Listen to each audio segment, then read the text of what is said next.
Oh, Jean-Luc Godard can be a real son of a bitch. Vivre sa vie is about attempting to navigate an unfeeling world. It's about the beautiful Anna Karina, and it's about tragedy. It is Godard's Pandora's box, and it unfolds rhythmically in a brilliant parade of pathos. Vivre sa vie is a cocoon of complex love. It is Godard studying his lover. He is trying to envelop her in his spirit. He is trying to capture her. He is trying to understand. The film rests on the natural talents of Anna Karina. It relies solely on the power of her presence. This is not the study of Karina's character. It's an examination of the inexpressible beauty of her.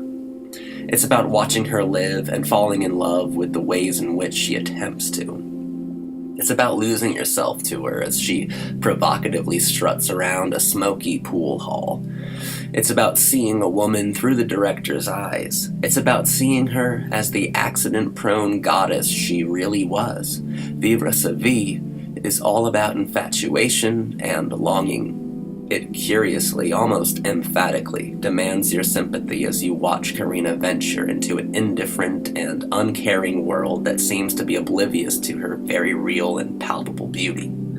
It's about feeling something for a film, something close to love and desire. Jean-Luc Godard once said, "I don't think you should feel about a film. You should feel about a woman, not a movie. You can't kiss a movie." Well, Vivre sa vie has Godard eating his own words. Godard systematically constructed it to be a film that you can touch. He made it about a woman. More than that, he captured the woman so poetically that he succeeded in encapsulating a part of her inside of it. Godard made it so you could literally experience her. In Karina, he saw something ineffable. He saw raw movie magic. He saw physical poetry. He sought to capture it. Vivre sa vie is not a film at all. It's a beautiful woman, one that you can touch, one that you can absolutely feel. Vivre sa vie owes its structure to the silent films of Pabst, Dreyer, Murnau, and Vidor. The narrative is split up into 12 tableaux, a familiar method of the silent film era, and Anna Karina's hair is even fashioned to mirror Louise Brooks, another compelling actress who portrayed a similar character in the spiritual mother of Vivre sa vie, 1929's Pandora's Box. Vivre sa vie is a silent film that is unordinarily compelling because you can hear every moment of it. This is a film that I would love to make my own edit of by removing the sound and inserting title cards with some of the dialogue on them.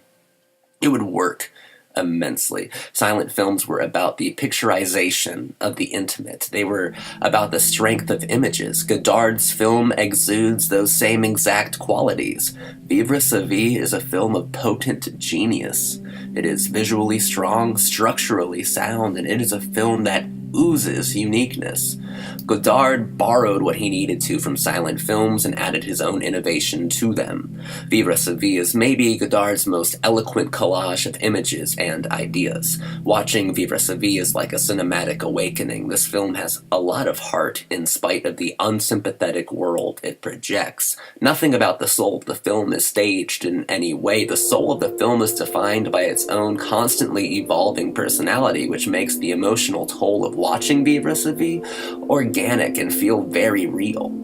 It's as if we are watching a film being born out of an idea.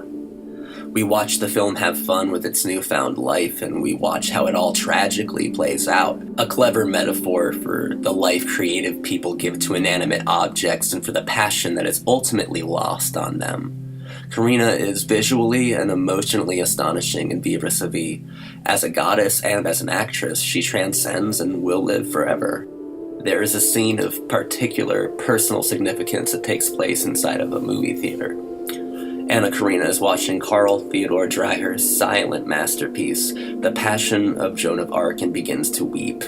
We watch as she connects deeply with the film she is watching, and we are affected by it as we are reminded of how moving a great film can really be. The entire sequence is breathtaking. It's one of the most touching things Godard ever photographed. This isn't to say that Godard is not a heartfelt filmmaker. There are intimate moments in most of Godard's films, but sometimes he strives for balance stylistically while seeming emotionally remote. In Vivre sa vie, the soul of the filmmaker can be found in all of its compounding sentimentality and compelling romanticism. This scene means so much to me because never has the act of investing yourself emotionally in a film been explored to such a startling extent. Anna Karina watches the film in tears, and she looks incredibly pretty and perfectly innocent. Watching films can be a beautiful experience. Vivre sa vie demonstrates that wonderfully. Vivre sa vie is immaculately made. The fact that Godard set out to document the inexpressible beauty of Anna Karina and actually captured it in all of its feminine perfection, then had the courage to inject his own distinctive spin on it without contaminating the magic that had been carefully enveloped, is something truly wild. This is a film that has a beating heart. It is a film that has all of the complexities of a woman. It is beautiful, it is tragic, it is perfect, and it is all-encompassing. Vivre sa vie is the stuff dreams are made of. It's art that never changes. It is a woman that never ages, never notices you, and you never give up on her. It's a film that perfectly expresses the inexpressible.